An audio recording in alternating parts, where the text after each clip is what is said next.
د پښتو ټلویزیون درنو لیدونکو د سلام په وړاندې کولو سره ستاسو پام راړوم د دې مهال خبرونو ته. ټاکل شوې ده چې په نیویارک کې د ملګرو ملتونو د عمومي اسامبلې د غونډې په څنډو کې د افغانستان، هند او امریکا د متحده ایالاتو ترمنځ ستراتیژیک خبرې اترې ترسره شي. په نیویارک کې د افغانستان، هند او امریکا د متحده ایالاتو ترمنځ د لومړنۍ درې اړخیزه ستراتیژیکې خبرې اترې به د بهرنیو چارو د وزارتونو د مرستیالانو په کچه ترسره شي.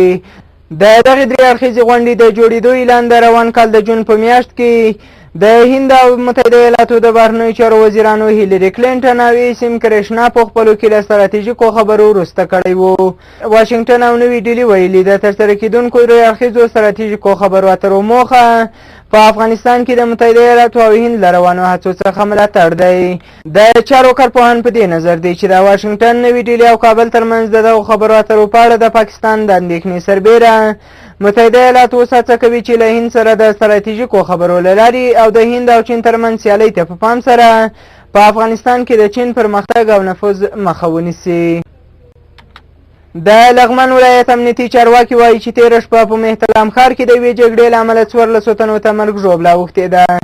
د لغمان د والي ویاند سرحدي ځواک د پیښې په هکله وویل چې تېره شپه د الینګار ولسوالۍ د ساودري پخوانی جهادي قومندان عظیم خان له خپلو 5 ملګرو سره د مهتلام ښار په اوبزیو سیمه کې تر وسوال برید لاندې راغی.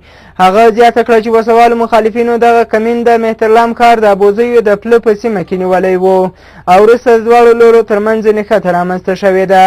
د والي ویاند ویل چې د امنیت قومندانۍ د راپور له مخې په دې پیښې کې د وسوال مخالفینو قومندان زرقاوي له 4 ملګرو سره وژل شوی او 4 تنه نور ټپیان شوي دي.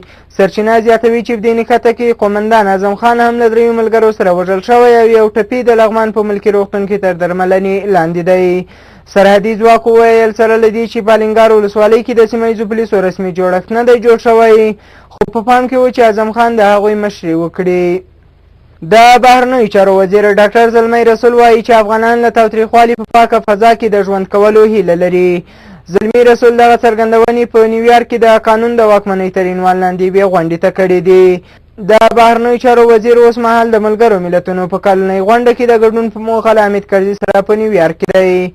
نوموړي یادې غونډې ته په خپله وینا کې وویل چې افغانستان کې د قانون له واکمنۍ سره د امنیت او عدالت په سکتور د خلکو باور زیاتېږي.